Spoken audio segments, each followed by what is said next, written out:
Greetings and happy Saturday night. I made it here with 2 minutes to spare. Welcome back to the Osha Cerese Show. Let me show you what show you watching, y'all. I ain't even put it on there. Welcome back to the Osha Cerese Show. I am your host, Osha Cerese. Happy Saturday. This is going to be a low-key show. I have made an agreement with myself, a decision to show up live every day, and I'm going to do that. So, just a reminder that the Osha Cerese Show is actually going to be a weekday show, but this first month is just going to be every day because I want to get into the flow of it. I want to see what works and what doesn't, what people respond to, what times work well. It's supposed to be a midday reset, but right now it's a pop up show. So, make sure that you are subscribed to my channel, youtube.com/at Osha Cerese, OSHACERESE, to make sure that you don't miss any episode. Make sure your notifications are turned on. Again, I am Osha Cerese. I'm a certified life coach. I support women on their journey of healing, self love, and self discovery, men too. And I am also your dream doula, which means I support you in birthing your ideas into reality, helping you get anything that you want to come into reality that you just need support with, whether that's love, life, or career. And I'm an event curator, singles events coming soon to Atlanta area. Cheers to great health, the juice of the day. If you have not been watching, me and my mom are on a raw vegan slash juice cleanse this week. This is actually entering into the second week. I think for me, I feel like I want to keep going. I don't know, if I'm going to keep going with the raw for very much after today. But I kind of want to. I'm not really pressed to eat cooked food. But definitely the juice. I made several juices today. This is one of them. Look how beautiful that color is. Let me take a picture of this actually because this is so pretty. Let me see if I can get it.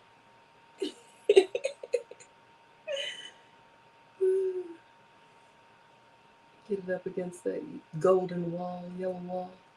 But this right here is purple cabbage, red grapes, strawberries, ginger, and a little bit of lemon. Let's taste. Cheers to great health.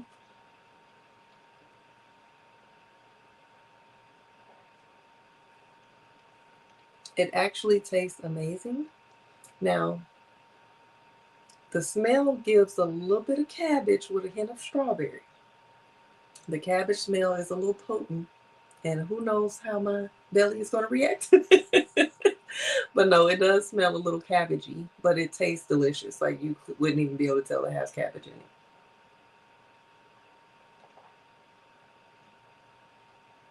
in it. Cheers to great health. So again, like I said, today is going to be very much a low-key Saturday night show. If you are here watching with me live, welcome. Thank you for joining in on this Saturday evening. You must not be out there in the streets. You must be in the house like me, and that's cool. We can chill together. So, February is Black History Month, as we all know. So happy Black History Month. This month I am highlighting Black history with emphasis on love because next Friday is Valentine's Day. Next Thursday is Black Love Day. If you did not know, we have a Black Love Day, February 13th. So today I just wanted to, talk about a few little casual things associated with the highlight of the day. So today we are spotlighting the movie Jason's Lyric. Every year during the winter months, I get into my little hibernation mode from like November to February. November, December, January, I'm hibernating. Sometimes I get out, sometimes I don't. This winter, I didn't really get out much. I was like in full hibernation mode. There were lots of um, movies watched, series watched, relaxation, reset and refocus, replanning for the new year, all of these things. So I love to get in my bag of classic black films when I'm in hibernation mode. So I may repeat movies that I've seen hundreds of times, and Jason's Lyric is one of them. So I did just watch Jason's Lyric, probably last month, and it was released September 28th, 1994, written by Boaz Yakin and directed by Doug McHenry. Jason's Lyric, of course, we know is a classic 90s black romance drama. You know, I love me a good romance movie. It stood out for its deep emotional storytelling, portrayal of black love, and themes of trauma, healing, and generational cycles. It stars Alan Payne, who played Jason, um, Jada Pinkett Smith, she was just Jada Pinkett back then, who plays Lyric, and it explores love and aspiration in the midst of personal societal struggles. It's a really unique story. So it's about it's really about Jason, to be honest. Like, it's around Jason's story, Jason's POV of his life and his upbringing with being the big brother of a reckless little brother, and being his mother's support system. The father went to war and came back with PTSD, and he wasn't the same, and it kind of just broke down their family dynamic. I really believe that the little brother had maybe something going on outside of just, like, he clearly had mental health issues. He had anger problems, but he seemed like he might have been on the spectrum as well.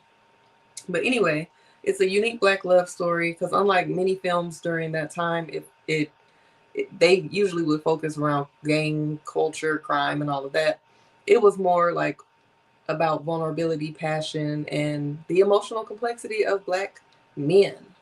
Again, Jason was a man torn between duty of his family and his own dreams of love and freedom. So it definitely addressed generational trauma. Like I said, it talked about his childhood. He was, you know, forced to be raised in a single parent home because of an issue. And spoiler alert, because I'm about to talk about the movie. I'm trying to go around. That's why I'm stuttering and hesitating. I'm trying to go around the plot. But most people have seen it. If you haven't, stop watching right now and go watch it if you don't want it to be spoiled. If not, continue to listen. But it's the film tackled the effects of childhood trauma, domestic violence, and systemic struggles in black families, particularly through Jason's relationship with his mother and troubled brother Joshua, played by Bokeem Woodbine. Bokeem Woodbine is the villain in a lot of movies, a lot of classic movies. Some people may call him the evil Dave Chappelle. But he's definitely a great actor, and he's so believable in his roles that he plays these people. Um, but it definitely just was one of those movies. It was depicted in Houston. I'm not gonna lie. I'm not gonna yie. The accents were a little. They was a little. They was a little hustle and flowish. Because for some reason, a lot of times when black people that are not from the South are playing people from the South, they sound like enslaved people. Like, you ain't gotta sound like a slave to tap into the Southern accent. And so everybody doesn't really get the Southern accent down very well. But anyway, it was a great movie, and the father came back with PTSD, and he started becoming violent and just having outbursts again. He wasn't himself, so the mother distanced herself. She didn't try to keep him from seeing his children, his two boys, but he basically he was showing up, popping up, really wasn't studying the boys. He was really about trying to get back with the mama, and she wasn't interested, and he became violent and enraged. He put his hands on her. Um, and one day the little brother went and got a gun, and the big brother got the gun from him. And when the dad was approaching them, he shot the gun and he killed his own father. So he has these nightmares, and he has PTSD himself from having to kill his own father. Um, He meets Lyric one day. She came in, I believe. I think she came in to get her TV repaired or something because he worked in a TV repair shop. He had the opportunity to actually move to a different city to get a promotion as a store manager or something. But so he was excited about that. But then he met Lyric, and so he started pouring into that relationship. He really, one thing I love about the movie is that he really courted her. Like and she required him. She required him to court her. Like she wasn't just so quick to give up them digits because back then, there were no cell phones or anything like or social media. So she took a risk when he first met her and he approached her. He asked to find out how they can keep in touch, and she was just like, "Well, if it's meant to be, we'll run into each other again." So eventually they did. She worked in a diner with her homegirl. Her homegirl was actually dating her brother, who was played by Tresh, Tretch of Naughty by Nature. And her homegirl, let me see what her name is, because she has a very beautiful role in this as well. Her name was Marty on the show. I mean on the movie. Let me see if I have her real name.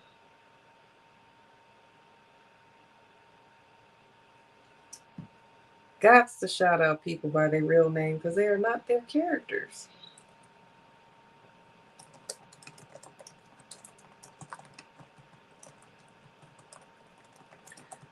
Marty was played by Lisa Nicole and Lisa Nicole Carson. So they worked in the diner together, and one day Jason and his homeboys ended up at the diner where Lyric worked as she was getting off. She actually asked Marty to cover for her so she could leave early. And Jason saw her and he's like, "Hey, you said if we run into each other, it's meant to be." So he kind of like drives next to her while she's walking, trying to catch her bus. And he's in his truck trying to holler. And she ain't going for it. She could have got in the truck, but she got on the bus and he ended up following the bus. And, is these days, if somebody follows you home, I'm calling the police. So that wouldn't have been the move, I don't think, these days. But back then it was sweet, and he even paid somebody, um, a man, to get the flowers that he bought for his woman. He paid that man for those flowers, and then he presented the flowers to Lyric when he basically followed her home. And she took one rose out, and she agreed to meet with him. She told him that she would be like at an old train track, whatever place that there was at sunset. So she told him where to meet her. And once they met up and they got to know each other and they talked and they, were in each other's energy, they had chemistry. Um, she was open to exploring more. So they started dating, and it was just a beautiful love story with their love. But the battle was Jason always had to get his brother out of trouble. His brother got out of prison, and then from then on, it was just problems for him because he really had the opportunity to leave the hood, to go to this other state and be this store manager. And then when he found his love, she really was opening him up to other things too, as far as traveling and um, doing more than what they were doing stuck in this small town. So his brother kind of threw things off for him, but that's where boundaries come in at. Unfortunately, everybody has somebody in their lives that can distract them or take them off of their course or interfere with them succeeding or meeting their goals or following their dreams. But sometimes you have to put the obligation to the side of, yes, it's your family, but if they're destructive and they have destructive behavior and they're not trying to get the help, you can't always be the sacrificial lamb trying to um, keep them out of trouble. And most of it was him trying to keep his mother from going crazy and being stressed out by his brother. But his mother was strong, and she was just like, "Baby, go. Like, do you? We gonna be all right." Um, but unfortunately, he did not get the chance to do it in the way that he wanted to do it. More information about the movie and the cultural significance. Of course, the soundtrack was also an integral part of the film's impact. It had classic R&B and hip hop tracks from artists like Scarface, D'Angelo, and UGK, and the music amplified the emotional depth of the film and remains a cultural staple. The movie provided a platform for a strong black cast and was a pivotal moment in the careers of Alan Payne and Jada Pinkett Smith. And it was one of the early films that allowed black artists or actors to portray raw, passionate, and poetic love, breaking a lot of the stereotypes in mainstream Hollywood. It was set again in Houston, Texas, and the film authentically represented Southern black culture, which it did, outside of the accents, family struggles, and the contrast between street life and personal redemption. Um, Unfortunately, it didn't really achieve blockbuster status, but it probably went platinum in my household. So it's definitely one of those hood classics. But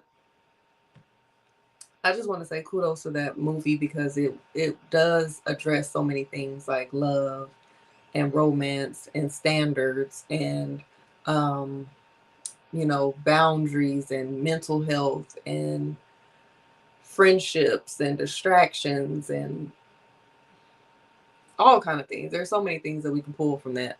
Poverty, even with um, what was the name? Jason's brother was represented by Josh. Jason's brother's name was Joshua. The fact that he got out of prison, his mother got him a job at where she worked. I think she worked at like a chicken shack or something, chicken place.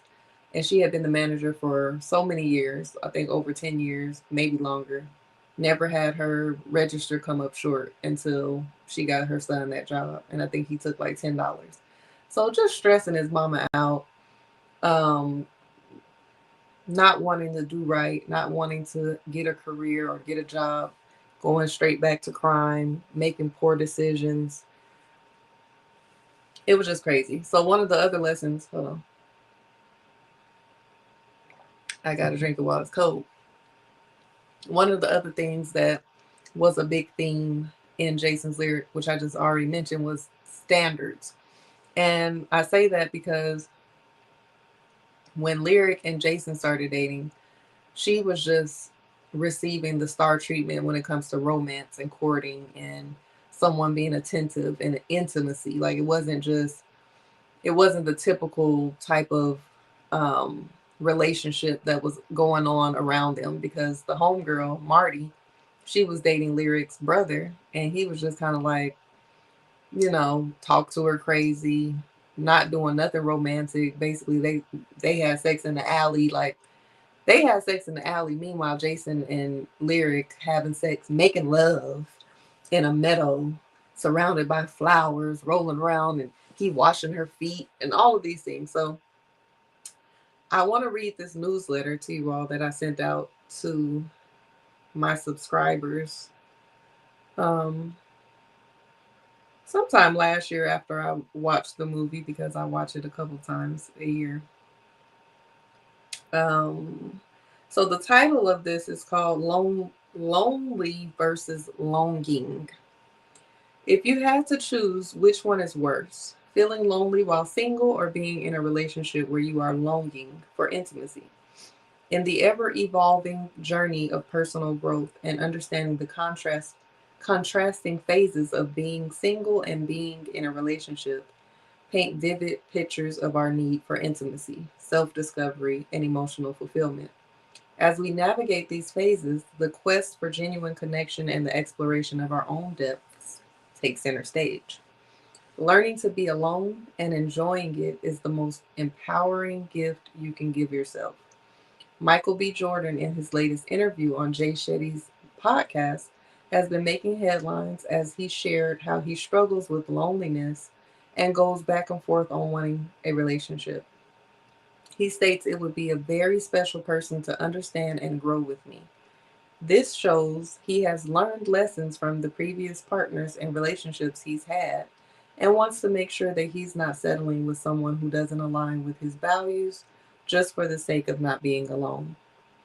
Although being single can lead to moments of undesired aloneness, it also presents an invaluable opportunity for deep self exploration and healing. Being single is not about wanting for some or waiting for someone to come along. It is a perfect time to heal, learn, and love oneself. It's a period to engage in activities that foster self growth and self awareness. Here are a few things that you can do while single to enrich your journey. Dive into your hobbies and interests that you've always wanted to explore. Invest in personal development through courses, books, and seminars. Check out some of mine on oshacerese.com. Travel solo to discover new places and learn about different cultures.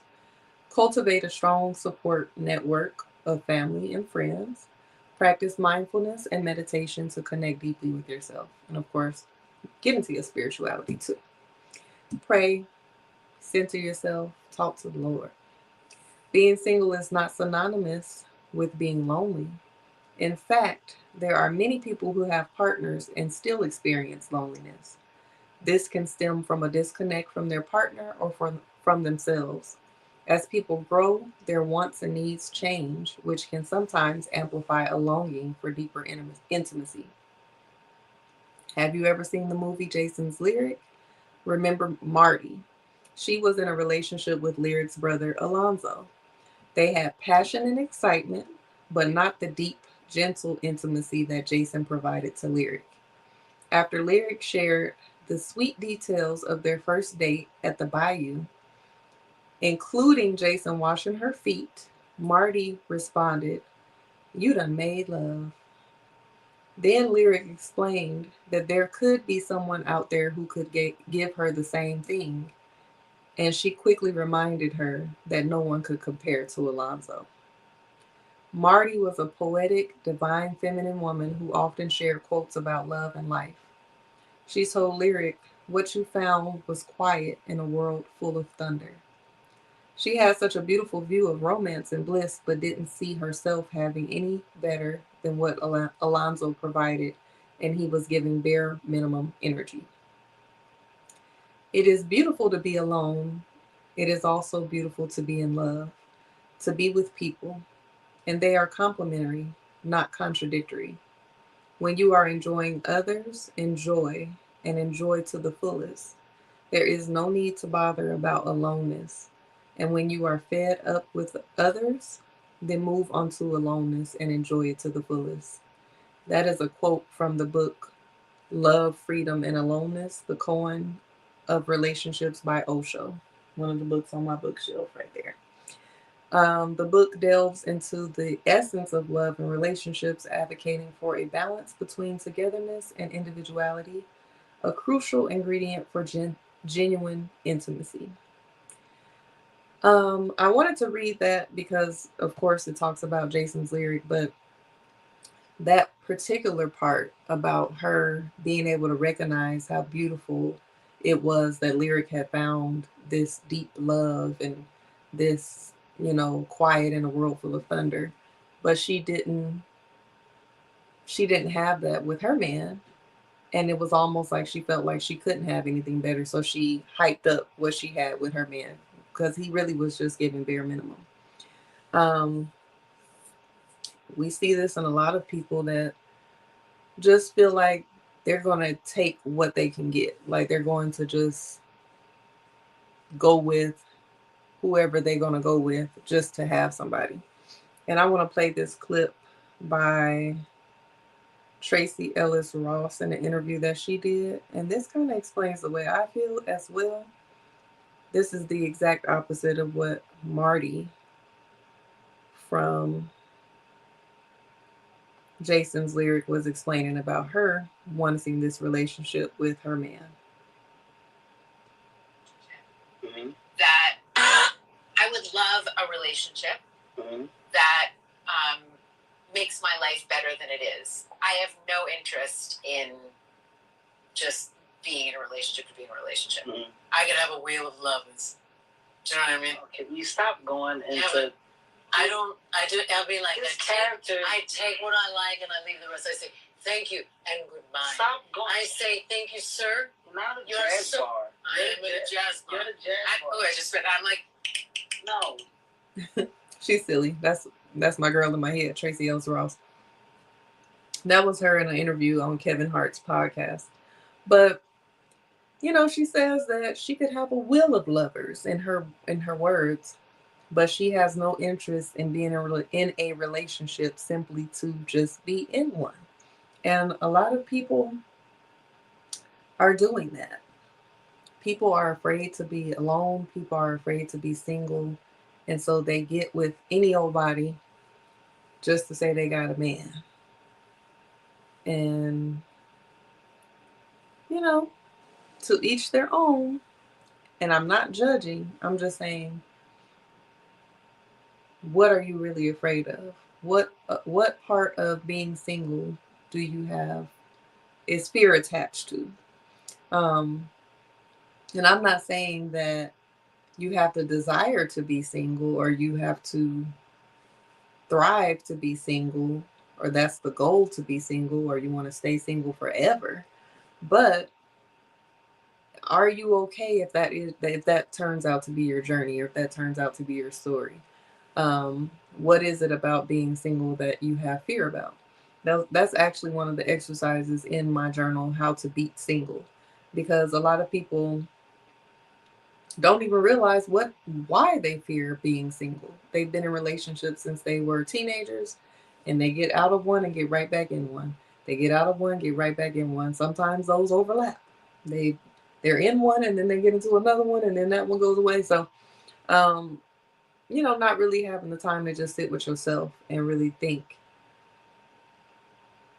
why do I always have to be attached to this person? And sometimes it's not a healthy relationship. So I can see if you're just having back-to-back thriving, healthy, beautiful, loving relationships. But oftentimes when people are hopping from one relationship to another, they're not healthy. They're toxic.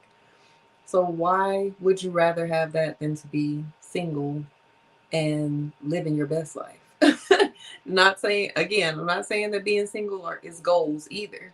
But I much rather be single and happy than in a relationship and sad, single and longing for a healthy relationship, but not lonely, because there are people that are in relationships that feel lonely. I experienced that myself. I was in a relationship where I saw my partner every day. We lived together and everything, and I felt lonely. So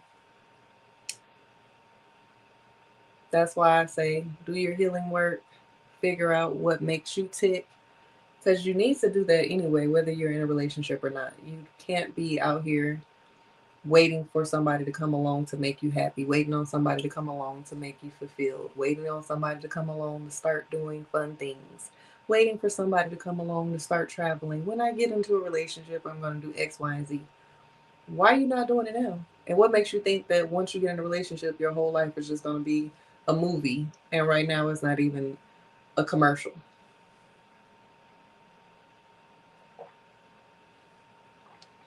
It's the same thing. It's really the same thing as when people say, oh, when I get some money, I'm going to do this, that. And a lot of people will tell you that when you get money, you just become the amplified version of who you are now. So, yes, you might be able to have different experiences and be able to afford certain things, but you're still going to be you. So, it's going to be an amplified version of who you are. So, whoever you are while you're single, what makes you think you're going to do a complete 180 just because you have a partner that has arrived into your life? That's all I'm asking. So, again, I wanted to highlight Jason's lyric as the historical Black love fact of the day and kind of pull out some of the things that occurred in that show. Um, a lot of people have experienced, maybe not our generation, like millennials generation, but the Generation X having parents baby boomers or um, the generation before that, the silent generation, I think was before that, coming back from being in the war and not being the same person they were before they left. I know in my family, my grandfather, he came back from the war. My dad and his siblings weren't born until after my grandpa came back home. But I think, according to my grandma, he was different. And how can you not be different? You know, who knows what goes on um, in the military? I've heard stories of the things that they endure just in training and conditioning. Um, but to actually have to go fight an active war, you're doing things and seeing things and experiencing things that are traumatic. And then where's the support and the healing when you get back home? And then you just come back and no jobs available. You got to figure it out. I know my grandpa, um, he did well when it came to career because he was a um, not an architect, but he was a builder. So he built homes and all of that. So um, he did all right when it came to that. But a lot of people came back to no jobs and not qualifying for jobs and sick, mentally unstable, disabled. So many different things with little resources. And these people were either already fathers or became fathers. And then they have to navigate being back in this world, trying to um, just get used to it, and then having to be in relationships with women who have needs as well, who are looking to them to be strong and leaders and providers. And a lot of them ended up being on drugs and all kind of stuff. So just that dynamic alone producing a lot of trauma and issues within the family and mental health issues that did not get addressed. So in Jason's lyric, they did touch on that. And it was interesting how, as much as, um, as much as the mother sacrificed and loved on her sons, her youngest son ended up being the worst, like getting the worst parts of their father, what they call Mad Dog.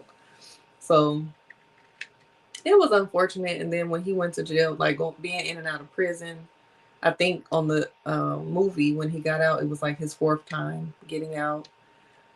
But it was almost like a relief for his mother whenever he did go to prison, because when he came back, he was raising hell, starting trouble, being on drugs and alcohol, cutting up, brother having to save him.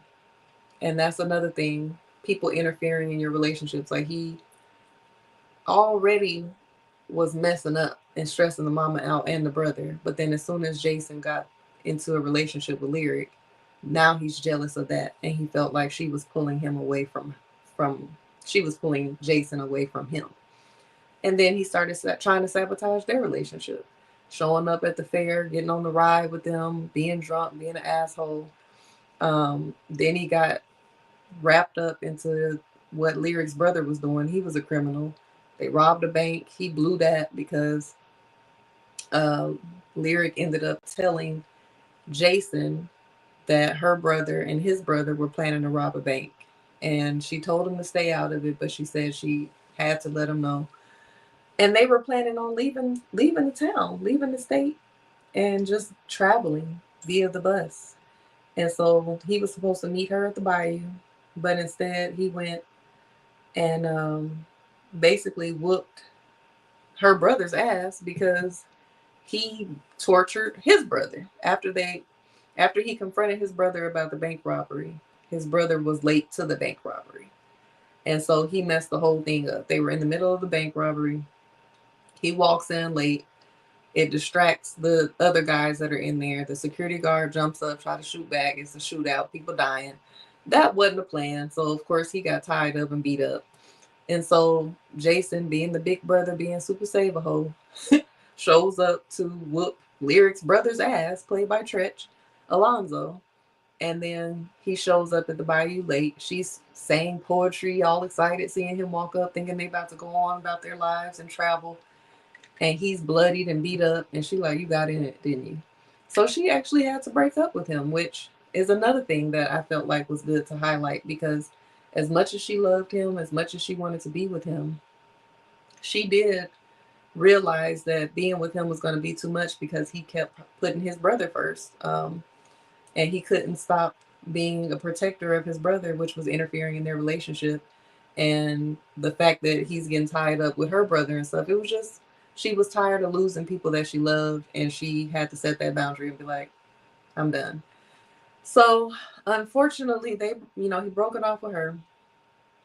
And then after that, when he went home, he was looking at old pictures of his dad and his family when they were younger, and his mom joined in, and she was just talking to him about, you know, his father, and he was crying and he was so sad about the fact that he killed his father, and she was like, "Baby, Mad Dog died in that war. Like, basically, like, he was a shell of himself when he came back from the war, so that wasn't your father, figuratively."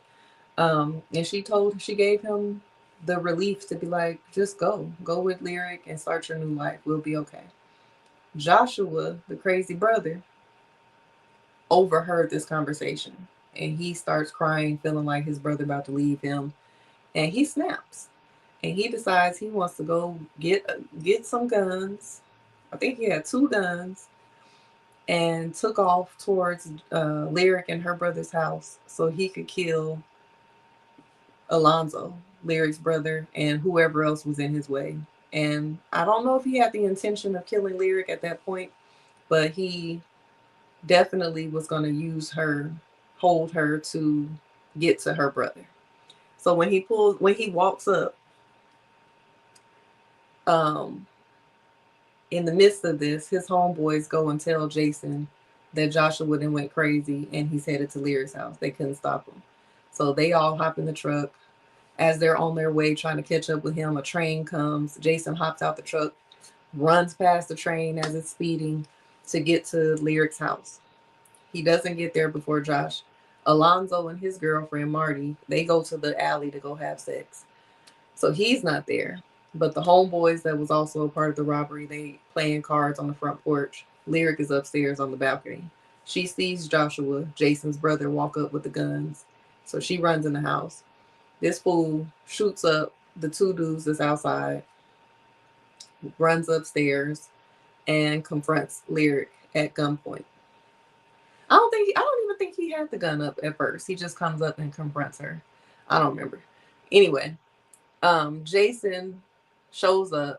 He comes up there. He grabs one of the guns off of the dudes that's dead, and he's telling his brother, like, just let her go. This between us. We could take Alonzo together.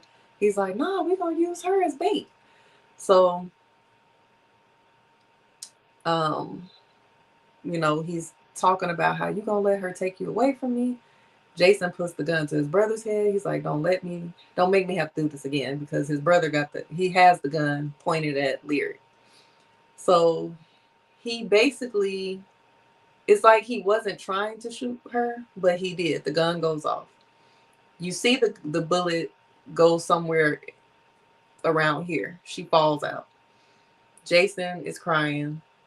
Joshua, his brother, stays there, slide down the wall, feeling like he's regretful. Jason carries Lyric downstairs.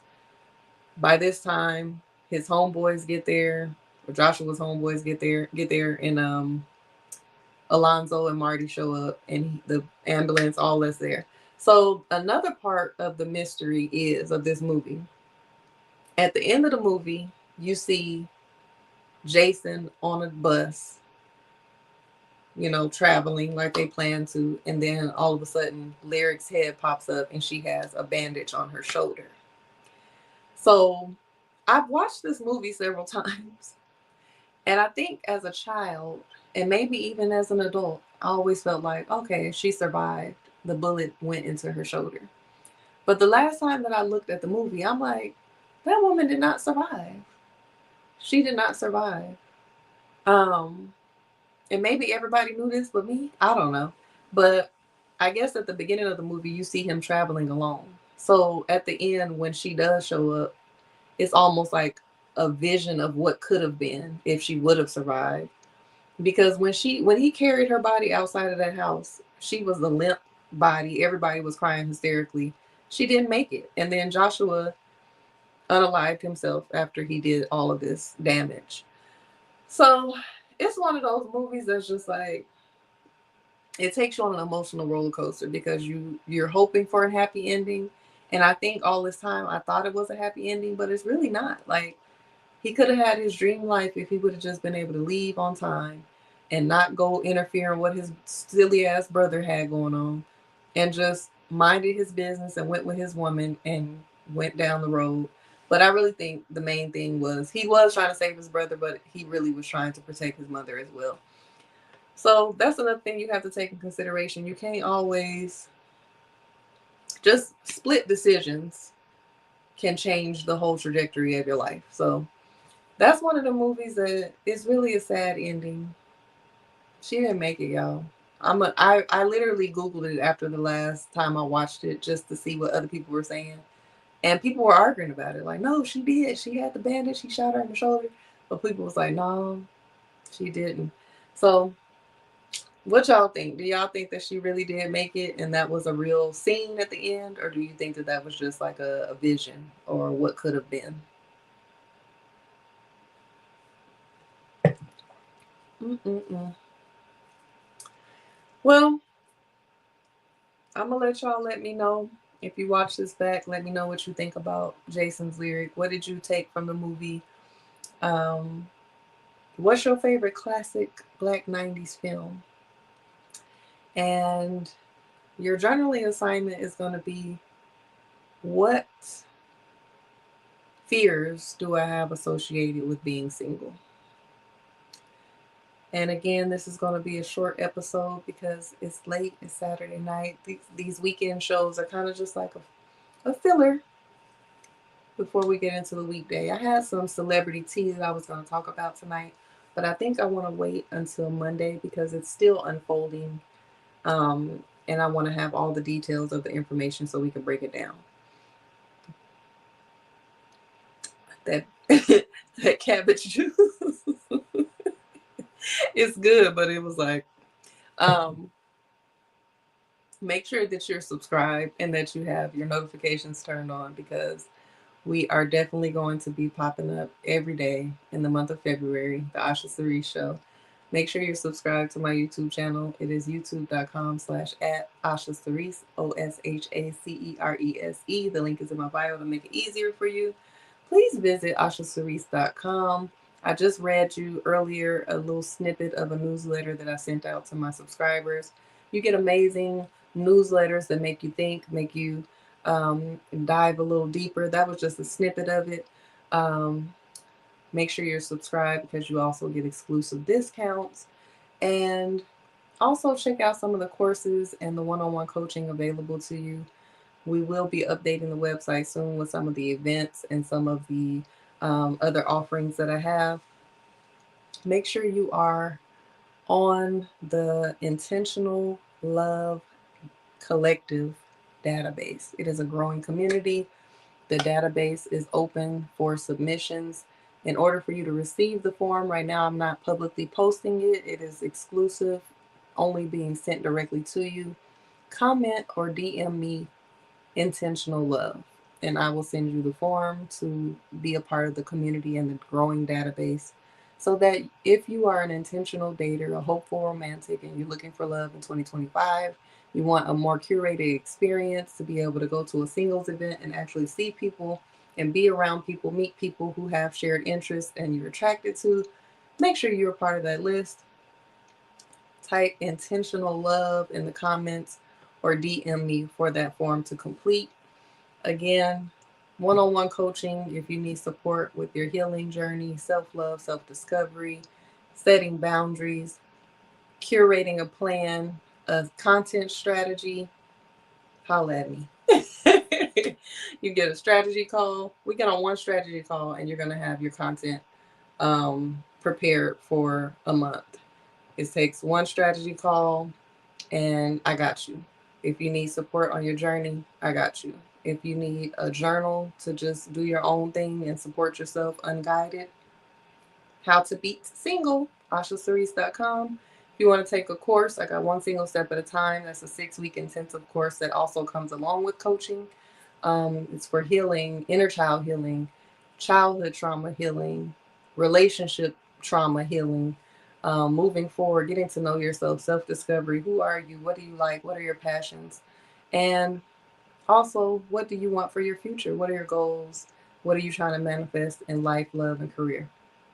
So make sure that if you are interested in that, you visit oshacerese.com. Also, we have 5 ways in 5 days. I always recommend that around Valentine's Day. It is my self love program that teaches you how to utilize the love languages in your daily acts of self love and self care. And not only that, it also shows you where you may have blockages in giving and receiving love. So, 5 ways in 5 days can be completed in as little as 5 days, or you can take your time doing that. Again, the One Single Step at a Time, 6 weeks with coaching included. How to Beat Single is the guided journal that also comes along with that. Or if you're not ready for a course or coaching, grab the journal and do the work on your own, at your own time, at your own pace. And one-on-one coaching is always available. Again, if you are an intentional dater, you are looking for love in 2025, you're a hopeful romantic, you need to get on the Intentional Love Collective database. That is a growing community that I have created, a database so that I can curate personalized, sexy single soirees. I'm a speed dating host and I have some singles mixers coming soon, but I want them to be to the point that you walk in and you say, who is that? Versus, who is that? Because I have been to complete speed dating events myself, even when I'm not a host, and it's just like, this all y'all got? So, men, I need y'all to step up and make sure that you are on this database as well, because I am matching versus who you're looking for, what you offer, shared values, all of that. And so that I can curate these events. So DM me or comment Intentional Love if you would like to join the Intentional Love Collective. That is all for this evening, y'all. I am getting ready to unwind for the rest of the evening. This was a pretty chill Saturday. I was able to get some things done. I got up. First thing I saw was a beautiful red cardinal outside of my window, letting me know I am surrounded by ancestors and angels and love and blessings. I meditated, I prayed, I journaled, and I got some laundry done. And I set the intention to just have a cleanse and catch up day. So, laundry, cleaning up around the house. I juiced 3 different types of juices. So, this is the juice of the day: purple cabbage, grapes, strawberry, ginger, and lemon. And I'll show y'all what the juice of the day is tomorrow, because I did 3 different types of juices, and I'll probably do 2 more tomorrow or Monday. Um, had made a big salad, made a smoothie, did a little bit of editing, and yeah, it was a nice day. It's been a nice weekend. So I have a client that I have in the morning, and I may get out and about for Super Bowl Sunday. We'll see. I might check out this event. So anyway, I will tune in with you all tomorrow. Make sure that you have your notifications turned on. If you're not subscribed to my channel, I'm going to shout it out one more time, because this show is not going to always stream on Instagram. It's youtube.com/at OSHACERESE. youtube.com/at Osha Cerese. Subscribe, turn your notifications on to make sure you don't miss a show. And if you have a particular topic or something that you want to unpack or address, or you want to write me something and you want me to share it anonymously and talk about it on the show, send me a message. I would love to support you on whatever it is that you want me to talk about on the show, or if there are some topics that you would like me to talk about, I'm open. So anywho, y'all have a wonderful rest of your evening. I hope you're doing well, and I will talk to you tomorrow. Talk to you later.